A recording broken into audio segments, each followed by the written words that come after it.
এবার আর মনে হয় গতি বাঁচাতে পারবে না মোদি। দেশে দেশে সংখ্যালঘু নির্যাতন, বিশেষ করে ভারত ও বাংলাদেশে মুসলিম সহ সংখ্যালঘুদের ওপর আক্রমণের অভিযোগে মার্কিন নিষেধাজ্ঞার আওতায় আসছে ভারতীয় গোয়েন্দা সংস্থা র। অনেকে বলছেন আন্তর্জাতিক খেলোয়াড় ডক্টর ইউনুসের একের পর এক মোক্ষম চালে নাস্তানাবুদ হচ্ছে হাসিনা আর মোদি। সংখ্যালঘুদের জন্য ভারতকে বিশেষ উদ্বেগজনক দেশ হিসেবে চিহ্নিত করেছে যুক্তরাষ্ট্রের ধর্ম বিষয়ক কমিশন। পাশাপাশি দেশটির গোয়েন্দা সংস্থা রয়ের উপর নিষেধাজ্ঞা আরোপের সুপারিশও করা হয়েছে। এবার ভারতের উপর নেমে আসতে যাচ্ছে দুই নতুন মার্কিন বিপদ। মোদির তথাকথিত বন্ধু ট্রাম্পের প্রশাসনের তরফে এবার ভারতের মুসলিম ও শিখ নিপীড়নের বিপক্ষে পদক্ষেপ আসার সুপারিশ এসেছে। সুপারিশে ভারতীয় গোয়েন্দা সংস্থা রকে নিষিদ্ধ করার কথা বলা হয়েছে। আজকে একটা বিরাট নিউজ আপনাদেরকে দিচ্ছি। নিউজটার শুরুতে বলি, নরেন্দ্র মোদীকে দিল্লি টাউনে ধুতি খুইলা ল্যাংটা করাইয়ে দিয়েছে ডোনাল্ড ট্রাম্প। ভারতীয় গোয়েন্দা সংস্থা রয়ের বিরুদ্ধে মার্কিন যুক্তরাষ্ট্রের একটি সংস্থা নিষেধাজ্ঞা আরোপের সুপারিশ করেছেন। এই সংস্থাটিকে United State Commission of International Religious Freedom. তারা বলেছেন যে এই ভারতীয় গোয়েন্দা সংস্থা র উপমহাদেশের বিভিন্ন দেশে যেমন বিশৃঙ্খলা তৈরি করছেন, ঠিক তেমনি ভাবে ভারতীয় তাদের নিজস্ব যে জাতিগোষ্ঠী আছে, বিভিন্ন সংখ্যালঘু সম্প্রদায় আছে, ধর্মীয় সংখ্যালঘু যারা, তাদের উপর বর্বর নির্যাতন, হত্যাযোগ্য সহ নানা অপকর্মের সাথে এই ভারতীয় গোয়েন্দা সংস্থা র জড়িত। বাংলাদেশের মানুষদের আছেন, প্লিজ ইন্ডিয়াকে বাঁচান, ভারতকে বাঁচান। এখন ভয়ঙ্কর খবর আসছে ভারতের জন্য। সারা পৃথিবী থেকে বিচ্ছিন্ন হওয়ার পথে মনে হচ্ছে ভারত। মধ্যপ্রাচ্যে অলরেডি রেড ফ্ল্যাগ দেওয়া প্রত্যেকটা জায়গা থেকে ভারতকে নিয়ে ভারতের এই আগ্রাসী প্রচন্ড ধর্মবিরোধী অ্যাগ্রেসিভের কারণে লেডিস এন্ড জেন্টলম্যান তারা এখন প্রকাশ করতেছে না, কিন্তু সারা মধ্যপ্রাচ্যের মানুষ এখন জানেন ভারত কি তার একটা উৎকৃষ্ট উদাহরণ হলো আপনার ইউনাইটেড আরব আমিরাত, ভারত আরব এমিরেটস ভারতীয়দের ভিসা সম্ভবত চিরদিনের জন্যই বাতিল করতে যাচ্ছে। এবং ডক্টর মোহাম্মদ ইউনূসের এই চীন সফরটা অত্যন্ত তাৎপর্যপূর্ণ, কারণ দায়িত্ব গ্রহণের পর, এই 8ই আগস্ট দায়িত্ব গ্রহণের পর তিনি চীন হচ্ছে গিয়ে একটা খুবই উচ্চ লেভেলের একটা সফর হতে যাচ্ছে। যাক, শুভ বুদ্ধির উদয় হয়েছে। ভারতের রাষ্ট্রপতি এবং প্রধানমন্ত্রী দুইজনই স্বাধীনতা দিবস উপলক্ষে ডক্টর মোহাম্মদ ইউনূসকে শুভেচ্ছা বার্তা পাঠিয়েছেন। তো তারা ডক্টর ইউনূসকে উপেক্ষা করে রাষ্ট্রপতির উদ্দেশ্যে একটা বাণী পাঠাতে পারতেন, মানে জাস্ট একটা ফর্মালিটিস। না, সেটা করেননি। তারা জানেন যে বাংলাদেশে এখন এই মুহূর্তে প্রধান ব্যক্তি হচ্ছেন ডক্টর মোহাম্মদ ইউনূস। তো তাকে উদ্দেশ্য করে যে বার্তা পাঠিয়েছেন যে বাংলাদেশের সঙ্গে অংশীদারত্ব এগিয়ে নিতে প্রতিশ্রুতিবদ্ধ ভারত। ভাইরে, এইটি তো দরকার। এত প্রেম প্রীতি মহব্বত দরকার নেই। বাংলাদেশের সাথে সুন্দর মর্যাদাপূর্ণ সম্পর্ক রাখেন, এটা ওয়েলকাম। আসসালামু আলাইকুম দর্শক, নতুন একটা নিউজে আপনাকে স্বাগতম। প্রিয় দর্শক, ভারতের উপর ট্রাম্পের একাধিক জাহান্নাম নেমে আসছে। নরেন্দ্র মোদীর ধুতি খুলে উলঙ্গ করে দিলেন ডোনাল্ড ট্রাম্প। দিশেহারা মোদীর গদি নিয়ে টানাটানি। ভারতীয় গোয়েন্দা সংস্থা রকে সারা বিশ্ব থেকে নিষিদ্ধ ঘোষণা। ডক্টর ইউনূসের কঠিন চালে চারদিক থেকে কঠিন বিপদে মোদী। যে কোনো সময় মোদীর খেলা শেষ। হাসিনাকে দেশে এনে ফাঁসির কাঠগড়ায় দাঁড় করানোর চূড়ান্ত পরিকল্পনা এবং ডোনাল্ড ট্রাম্প কর্তৃক একের পর এক মোদীর উপর চাপ প্রয়োগ ও নিষেধাজ্ঞার ঘটনা ও প্রেক্ষাপট নিয়ে করা আমাদের আজকের ভিডিওটি খুবই গুরুত্বপূর্ণ। ভিডিওটি শুরু থেকে শেষ পর্যন্ত ধৈর্য সহকারে দেখে একটি লাইক দিয়ে সবাইকে শেয়ার করে দিন। আমাদের চ্যানেলে নতুন হলে চ্যানেলটি সাবস্ক্রাইব করে পাশে থাকা বেল আইকনে ক্লিক করে রাখুন। এবার আর মনে হয় গতি বাঁচাতে পারবে না মোদি। দেশে দেশে সংখ্যালঘু নির্যাতন, বিশেষ করে ভারত ও বাংলাদেশে মুসলিম সহ সংখ্যালঘুদের ওপর আক্রমণের অভিযোগে মার্কিন নিষেধাজ্ঞার আওতায় আসছে ভারতীয় গোয়েন্দা সংস্থা র। অনেকে বলছেন আন্তর্জাতিক খেলোয়াড় ডক্টর ইউনূসের একের পর এক মোক্ষম চালে নাস্তানাবুদ হচ্ছে হাসিনা আর মোদি। দীর্ঘদিন থেকে ভারতের গোয়েন্দা সংস্থা রয়ের বিরুদ্ধে দেশে বিদেশে রয়েছে নানা অভিযোগ। ইন্ডিয়ার মুসলিম অধ্যুষিত প্রদেশগুলো অভিযোগ আছে র হিন্দু জাতীয়তাবাদী দল বিজেপির হয়ে সংখ্যালঘু মুসলিম নির্যাতনের। বাংলাদেশেও ফ্যাসিস্ট হাসিনাকে টিকিয়ে রাখতেও কাজ করেছে এই ভারতীয় গোয়েন্দা সংস্থা। শুধু তাই নয়, অনেকে অভিযোগ করেন বাংলাদেশেও ধর্মপ্রাণ মুসলিমদের ওপর নির্যাতন করেছে র। এইবার মোদির বন্ধু ট্রাম্পের দেশও রয়ের বিরুদ্ধে একই অভিযোগ নিয়ে আসছে। যুক্তরাষ্ট্রের commission on international Religious freedom এক প্রতিবেদনে ভারতের সংখ্যালঘুরা দিন দিন খারাপ পরিস্থিতির শিকার হচ্ছে বলে উল্লেখ করেছে। সেই সঙ্গে এটি শিখ বিচ্ছিন্নতাবাদীদের গুপ্তহত্যা ষড়যন্ত্রে জড়িত থাকার অভিযোগে ভারতের গোয়েন্দা সংস্থা রিসার্চ অ্যান্ড অ্যানালাইসিস উইং এর ওপর সুনির্দিষ্ট নিষেধাজ্ঞা আরোপের সুপারিশ করেছে। বিশ্লেষকদের মতে এশিয়া ও অন্যান্য অঞ্চলে চীনের ক্রমবর্ধমান প্রভাব মোকাবেলায় ওয়াশিংটন নয়াদিল্লিকে সহায়তাকারী শক্তি হিসেবে বিবেচনা করে। তাই ভারত মানবাধিকার সংশ্লিষ্ট এইসব বিষয়গুলো উপেক্ষা করে গেছে। 2023 সাল থেকে যুক্তরাষ্ট্র ও কানাডায় শিখ বিচ্ছিন্নতাবাদীদের লক্ষ্যবস্তু করছে ভারত। এমন অভিযোগে দুই দেশের সম্পর্কে উত্তেজনা বেড়েছে। যুক্তরাষ্ট্রে এক শিখ নেতাকে হত্যার ঘটনায় সাবেক ভারতীয় গোয়েন্দা কর্মকর্তা বিকাশ যাদবের বিরুদ্ধে অভিযোগ তুলেছে যুক্তরাষ্ট্র। তবে ভারত তা অস্বীকার করেছে। শিখ বিচ্ছিন্নতাবাদীদের নিরাপত্তা হুমকি হিসেবে দেখে থাকে দেশটি। মঙ্গলবার প্রকাশিত প্রতিবেদনে কমিশন বলেছে, ভারতের ধর্মীয় সংখ্যালঘুদের ওপর হামলা ও বৈষম্য বেড়েই চলেছে, যে কারণে 2024 সালে ভারতে ধর্মীয় স্বাধীনতার পরিস্থিতি আরও খারাপ হয়েছে। আরও বলা হয়েছে, হিন্দু জাতীয়তাবাদী প্রধানমন্ত্রী নরেন্দ্র মোদী ও তার ভারতীয় জনতা পার্টি বিজেপি গত বছরের নির্বাচনী প্রচারে মুসলিম ও অন্যান্য ধর্মীয় সংখ্যালঘুদের বিরুদ্ধে ঘৃণামূলক বক্তব্য ও মিথ্যা তথ্য প্রচার করেছেন। গত বছরের এপ্রিলে মুসলমানদের অনুপ্রবেশকারী হিসেবে উল্লেখ করে তিনি বলেছিলেন, তারা বেশি বেশি সন্তান নেয়। আন্তর্জাতিক বিশ্লেষকরা বলছেন, রয়ের বিরুদ্ধে এই নিষেধাজ্ঞা কার্যকর হলে দেশে ও বিদেশে চাপে পড়বে মোদী সরকার। বাংলাদেশের পদচ্যুত প্রধানমন্ত্রী শেখ হাসিনাকে আশ্রয় দিয়ে এমনই নানা চাপে রয়েছে ভারত। এখন রয়ের বিরুদ্ধে মার্কিন এই নিষেধাজ্ঞার ধাক্কা সামলাতে পারবে না মোদী। বাংলাদেশের মানুষ যারা আছেন, প্লিজ ইন্ডিয়াকে বাঁচান, ভারতকে বাঁচান। এখন ভয়ঙ্কর খবর আসতেছে ভারতের জন্য। সারা পৃথিবী থেকে বিচ্ছিন্ন হওয়ার পথে মনে হচ্ছে ভারত। মধ্যপ্রাচ্যে অলরেডি রেড ফ্ল্যাগ দেওয়া প্রত্যেকটা জায়গা থেকে ভারতকে নিয়ে, ভারতের এই আগ্রাসী প্রচন্ড ধর্মবিরোধী অ্যাগ্রেসিভের কারণে লেডিস এন্ড জেন্টলম্যান তারা এখন প্রকাশ করতেছে না, কিন্তু সারা মধ্যপ্রাচ্যের মানুষ এখন জানেন ভারত কি তার একটা উৎকৃষ্ট উদাহরণ হলো আপনার ইউনাইটেড আরব আমিরাতস, ভারত আরব এমিরেটস ভারতীয়দের ভিসা সম্ভবত চিরদিনের জন্যই বাতিল করতে যাচ্ছে। করতো তারা যদি তাদের প্রয়োজন না হতো, বিকজ তাদের টেকনিক্যাল সাপোর্ট অন্যান্য জায়গাতে এই সুযোগ সুবিধা লাগবেই লাগবে, কারণ এদের রিপ্লেসমেন্ট এই মতে বাংলাদেশ করতে পারে নাই, বিকজ 16 বছরের একটা ব্রুটাল ব্যর্থ অথরিটারিয়ান রেজিম যারা বাংলাদেশটাকে ভারতের হাতে তুলে দিয়েছিল, তাদের কারণে আমাদের এই নতুন প্রজন্ম দাঁড়াতেই পারে নাই কোনো দিনের জন্য। আমি বলে রাখি, নতুন খবরটা হলো ভারতের জন্য আপনারা জানেন যে প্রত্যেকটা পার্শ্ববর্তী বা নিকটবর্তী দেশ যেগুলো দূর দূর করে তাড়িয়ে দিচ্ছে ভারতকে, এত বড় দেশ হওয়ার পরেও। এন্ড লাস্টলি বাংলাদেশ এমন একটা কিক দিয়েছে আমাদের অ্যাস, যারা পাগল হয়ে প্রতিদিন বাংলাদেশ নিয়ে মিডিয়া সন্ত্রাস আপনার ঘোষণা করেছে। সব ষড়যন্ত্রকে রুখে দিয়ে বাংলাদেশের মানুষ ভারত থেকে বাংলাদেশকে মুক্ত করেছে, এবং ভারত বেপরোয়া পাগল প্রায়, কারণ তাদের সবকিছু এখানে তারা আপনার বলতে গেলে আপনার লস করেছে বাংলাদেশ কেন্দ্রিক। এবার খবর হলো যুক্তরাষ্ট্র। 2 দিন আগে আপনারা দেখেছেন যুক্তরাষ্ট্র ভারতকে নিয়ে একটা আপনার আওয়ামী লীগকে নিয়ে একটা রিপোর্ট দিয়েছে। সেটা কি, যে বাংলাদেশের যে সন্ত্রাসবাদের কথা বলতো আওয়ামী লীগ, সেটা বিরোধী দলকে নিশ্চিহ্ন, নির্যাতন এবং দমিয়ে রাখার জন্য এটাকে সন্ত্রাসী ঘোষণা দিয়ে তারা এই কাজটা করতো ভারতের সহযোগিতায়। যেটা স্টেট ডিপার্টমেন্টের যে রিপোর্ট আছে, সেই রিপোর্টে তারা সুস্পষ্টভাবে উল্লেখ করেছে গতকালকে আপনার যুক্তরাষ্ট্র। আজকে হলো আপনার Switzerland, the most peaceful country and the paradise on this planet. Switzerland ইংরেজিতে আমরা যাকে বলি, বা বাংলাদেশ সুইজারল্যান্ড তারা আপনার ভারতকে বিশেষ ট্যাক্স সুবিধা দেওয়া সেটা বাতিল করেছে। যুক্তরাষ্ট্র আপনার অসহযোগী বা আনফ্রেন্ডলি দেশ হিসাবে আপনার ঘোষণা করেছে ভারতকে, এর আগে স্যাংশন দিয়েছে। অর্থাৎ কল্পনা করতে পারেন ভারতের জন্য কি ধরনের খবর আসতেছে। যুক্তরাষ্ট্র যেখানে ভারতকে বিভিন্নভাবে ব্র্যান্ডিং করে যাচ্ছে প্রত্যেকটা দেশটাকে আপনার বিষয়ে, সেই জায়গাতে আমি মনে করি যে it's a bad news for India at the same time and the Awami regime. So ladies and gentleman, how are you? So it's not a good sign for those countries like the United States government. They declared India, along with other countries, one of the most unfriendly nation on this planet. Although they have a serious ties to the United States, I mean honestly speaking, to tackle Chinese aggression, in this area. So think about that.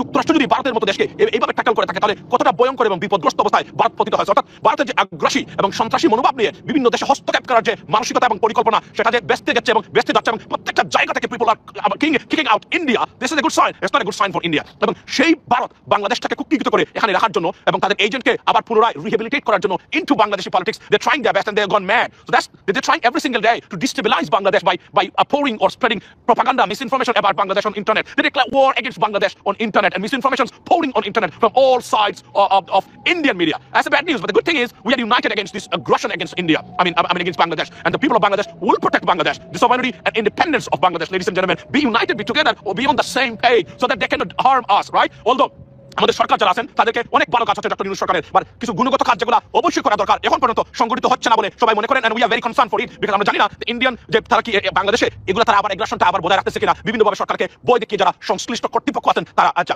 সুতরাং আমি মনে করি এই জায়গাতে পরিবর্তন আসছে, এবং আজকে ভারতের জন্য প্রত্যেকটা জায়গায়, এবং এই ভারত কতটা বিপজ্জনক। আজকে কেনিয়াতে আপনি জানেন, কেনিয়া তারা আদানির সাথে চুক্তি বাস্তব আপনার ক্যান্সেল করেছে। যুক্তরাষ্ট্র আদানিকে স্যাংশন দেওয়ার পথে এই মতে ইট ইজ আন্ডার ওয়ে, এবং অলসো আপনার যে তারা যে চার্জ করেছে যুক্তরাষ্ট্র ফেডারেল গভর্নমেন্ট, যা ফেডারেল কোর্ট, যা প্রেসিডেন্ট ট্রাম্পও কিছু করার ক্ষমতা নেই, এবং প্রেসিডেন্ট ট্রাম্প যে নতুন একজন প্রেসিডেন্ট সেটা বলা বাহুল্য, এবং এটা আসতেছে। সুতরাং কোনো ধরনের বেনিফিট সুবিধা আপনারা নিতে পারবেন না।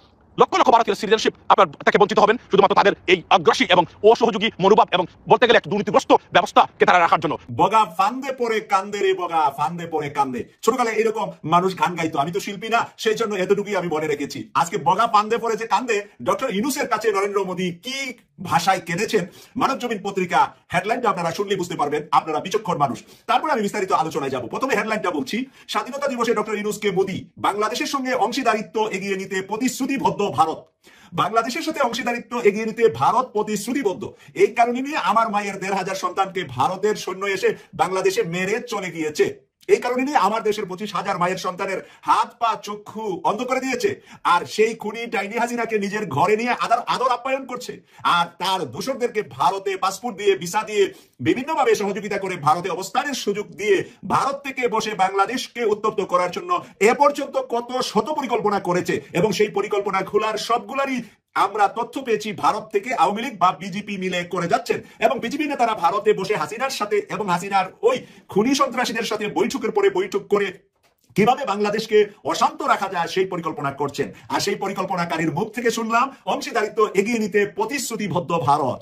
এই হলো বগা ফান্দে পড়ে কান্দে। আজকে ডক্টর মোহাম্মদ ইউনূস স্যার যাচ্ছেন চায়নাতে, তার বাবার বাড়িতে। ভারতের বাবার বাড়ি হলো চায়না, যার নাম শুনলে নরেন্দ্র মোদী ওই নিজে চা বিক্রি করতেন, তো এই জন্য এক কাপ গরম চা আগে খা। নাম শুনলে চায়নার কেঁপে উঠেছে এই নরেন্দ্র মোদী। সেই মোদী আজকে যখন ডক্টর মোহাম্মদ ইউনূস 26শে মার্চ কাকতালির মতো একই দিন পরে গিয়েছে চায়না সফর, আর সেই সফরে যাওয়ার আগ মুহূর্তে সে একটি বার্তা পাঠিয়েছে ডক্টর মোহাম্মদ ইউনূসের কাছে। এখানে যা লিখেছে, বাংলাদেশের স্বাধীনতা দিবসে পাঠানো বার্তায় শান্তি, স্থিতিশীলতা, সমৃদ্ধির জন্য দুই দেশের অংশীদারিত্বে এগিয়ে নিতে প্রতিশ্রুতি পূর্ণ ব্যক্ত করেছেন ভারতের রাষ্ট্রপতি ও প্রধানমন্ত্রী নরেন্দ্র মোদী। রাষ্ট্রপতি এবং প্রধানমন্ত্রী দুইজনে একই সাথে একটি বার্তা পাঠিয়েছেন। আমরা এখানে কি লিখেছে আপনাদের সামনে তুলে ধরছি। প্রধান উপদেষ্টা ডক্টর মোহাম্মদ ইউনূসকে পাঠানো এক বার্তায় মোদী বলেন, শান্তি, স্থিতিশীলতা ও সমৃদ্ধির জন্য আমাদের দুদেশের যে আকাঙ্ক্ষা তা তার দ্বারা পরিচালিত হয়ে এবং একে অপরের স্বার্থ উদ্বেগের প্রতি পারস্পরিক সংবেদনশীল ভিত্তিতে আমরা এই অংশীদারিত্বে এগিয়ে নিতে প্রতিশ্রুতিবদ্ধ। উনি ওয়াদাবদ্ধ, প্রতিশ্রুতিবদ্ধ। আমাদের দেশে এসে খুন খারাপি করার প্রতিশ্রুতি আমরা দিয়ে রেখেছি, তাই না? বাংলাদেশের জনগণ তাকে প্রতিশ্রুতি দিয়েছে যে প্রতিদিন ফেলানির মতন সে কাঁটাতারের ভিতরে ঝুলিয়ে রাখবে আমাদের মায়ের সন্তানদেরকে। আর তাকে আমরা বলবো, আমাদের প্রতিবেশী বন্ধু দোস্ত, আসো তোমার ধুতি খোলা হবে। বাংলাদেশের মানুষ পেলে তাকে ধুতি খুলে খান খান করে দিবে, কারণ বাংলাদেশের মানুষ একবার পেয়েছিল। আর সেই আলেম ওলামাদের প্রতিবাদের কারণে আলেম ওলামাদের উপরে কি নির্যাতন হয়েছিল, মামুনুল হক সহ যাদের উপর নির্যাতন হয়েছিল, এই নরেন্দ্র মোদীকে প্রত্যাখ্যান করার জন্য খুনি ভারতে এত মানুষকে খুন খারাপি করার কারণে, মুসলমানদেরকে খুন খারাপি করার কারণে যে বাংলাদেশে প্রতিবাদ হয়, সেই প্রতিবাদী মানুষগুলাকে কিভাবে নির্যাতন সে তার দোসর হাসিনার মাধ্যমে বাংলাদেশে করেছে, বাংলাদেশের মানুষ ভুলে যায় নাই। আর তার এই ফান্দে পড়ে কান্দা বাংলাদেশের মানুষ শুনবে না, আর ডক্টর মোহাম্মদ ইউনূস এক কানে শুনবে, আরেক কানে এটা বের করে দিবে। কারণ ইউনূস পেলেই তাকে সহ আটকাবে। কারণ বর্তমান সময়ে আইনটা আমাদের এভাবে এগিয়ে যাচ্ছে যে নরেন্দ্র মোদী সহ আসামি হচ্ছে বাংলাদেশের আন্তর্জাতিক অপরাধ ট্রাইব্যুনালে। এবং এখানে প্রমাণ শুরুতেই বলেছেন তাজুল ইসলাম, চিফ প্রসিকিউটর তাজুল ইসলাম শুরুতেই বলেছেন যে এখানে পাশের দেশ থেকে এসে আমাদের দেশে মানুষের উপর নির্যাতনের আমরা হদিস পেয়েছি, তথ্য পেয়েছি, এবং সেই তথ্য অনুপাতেই কিন্তু এগিয়ে যাচ্ছে। আমরা হয়তোবা সামনের কিছু দিন অপেক্ষা করবো, এরই মাঝে হয়তোবা আমরা দেখতে পাবো আদালতের মাধ্যমে মোদীকে টানে আনা হচ্ছে। যদি বাংলাদেশে আনা না যা, আন্তর্জাতিক আদালতে এই মোদীকে, এই হাসিনাকে নিয়ে কাঠগড়ায় দাঁড় করাবে এই ডক্টর মোহাম্মদ ইউনূস। এই ডক্টর মোহাম্মদ ইউনূসের প্রতিশ্রুতি হলো ওইটা। ইউনূসের প্রতিশ্রুতি মোদী যা বলে তা নয়। ইউনূসের প্রতিশ্রুতি হলো এই বিচার করে উনি বিদায় নেবেন বাংলাদেশের সরকার থেকে। উনি কিন্তু টাইমটা গতকাল একেবারে পরিষ্কার করে দিয়েছেন যে আগামী ডিসেম্বর থেকে আগামী জুন পর্যন্ত সময় লাগতে পারে। 26 জুন পর্যন্ত ম্যাক্সিমাম সময়টা উনি দিয়েছেন।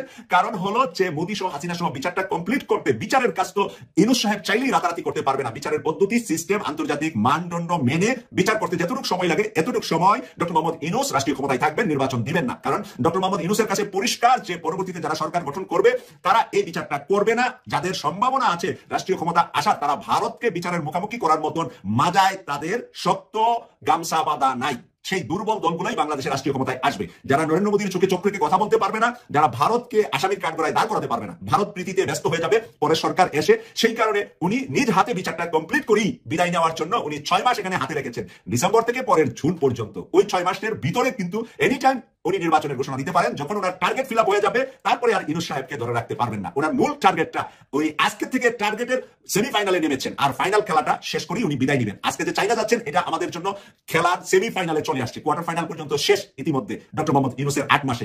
এই সামনের সামনের 1 বছর আপনার উনি হাতে রেখেছেন, সেমিফাইনাল আর ফাইনাল খেলে ফলাফল, ওই যে ফলাফলটা কি হয়, গোল্ড মেডেল হাতে নেওয়া হয়, ওই বাংলার মানুষকে গোল্ড মেডেলটা দিয়ে উনি বিদায় নেবেন। আইন শৃঙ্খলা বাহিনী সতর্ক, অপ্রত্যাশিত কিছু ঘটবে না, জানালেন স্বরাষ্ট্র সচিব। স্বরাষ্ট্র মন্ত্রণালয়ের সিনিয়র সচিব নাসিমুল গনি বলেছেন, আসন্ন ঈদ উল ফিতরকে সামনে রেখে আইন শৃঙ্খলা বাহিনী অনেক সতর্ক থাকবে। আশা করছি অপ্রত্যাশিত কিছু ঘটবে না। এবার ঈদের ছুটিতে যারা ঢাকায় থাকবেন, তাদের মধ্যে যাদের গাড়ি আছে তারা খুব আরামে যাতায়াত করতে পারবেন, এবং যারা বাসা বাড়িতে থাকবেন তারা নিরাপদ থাকবেন। বৃহস্পতিবার সচিবালয় মন্ত্রিপরিষদ বিভাগের সংবাদ সম্মেলন কক্ষে সরকারি ক্রয় সংক্রান্ত উপদেষ্টা পরিষদ কমিটি ও অর্থনৈতিক বিষয়ক সংক্রান্ত উপদেষ্টা পরিষদ কমিটির বৈঠক শেষে সাংবাদিকদের এক প্রশ্নের জবাবে তিনি এসব কথা বলেন। নাসিমুল গনি বলেন, আমাদের আইন শৃঙ্খলা বাহিনী ছুটিতে নেই, তারা সমস্ত কাজের জন্য সতর্ক থাকবে। ঈদের ছুটিতে বিপুল সংখ্যক মানুষ ঢাকা থেকে গ্রামে যাবে, তাদের যাত্রাটা আনন্দদায়ক করার জন্য আমরা চেষ্টা করছি। এক্ষেত্রে পরিবহন খাতে যারা সম্পৃক্ত রয়েছেন তাদের সহযোগিতা নিয়ে আগাচ্ছি। আশা করছি অপ্রত্যাশিত কিছু ঘটবে না। আইন শৃঙ্খলা বাহিনী অনেক সতর্কতার মধ্যে থাকবে। আশা করছি আল্লাহ আমাদের রহমতের চাদরে আগলে রাখবেন। পুলিশের ছুটি কি বাতিল করা হয়েছে এমন প্রশ্নের উত্তরে তিনি বলেন, তাদের তো 24 ঘন্টায় ডিউটি। থানা এমন একটা অফিস যেটা 1861 সালে শুরু হয়েছিল, দিবারাত্র চলেছে। 2024 সালের আগে এই দেশে আর কোনোদিন থানা বন্ধ হয়নি, এখন আবার চালু হয়েছে। সব থানা চালু থাকবে। এবারের বেশ লম্বা ছুটিতে ঢাকায় থাকা নাগরিকদের নিরাপত্তায় কি ধরনের ব্যবস্থা নেওয়া হচ্ছে প্রশ্নের জবাবে নাসিমুল গনি বলেন, যাদের গাড়ি আছে তারা খুব আরামে যাতায়াত করতে পারবেন, যারা বাসা বাড়িতে আছেন তারাও ইনশাল্লাহ নিরাপদ থাকবেন। কারণ 999-এ নিজের ট্রাই করে দেখতে পারেন। আমি রাত 11টার সময় নিজে চেষ্টা করে দেখি কি হয়। তারা সাথে সাথে রেসপন্স করে এবং পুলিশ সাথে সাথে যায়। সব থেকে বড় বিষয়, আমাদের এর আগে বাহিনী সচল ছিল না, বাহিনীটা সচল হয়েছে।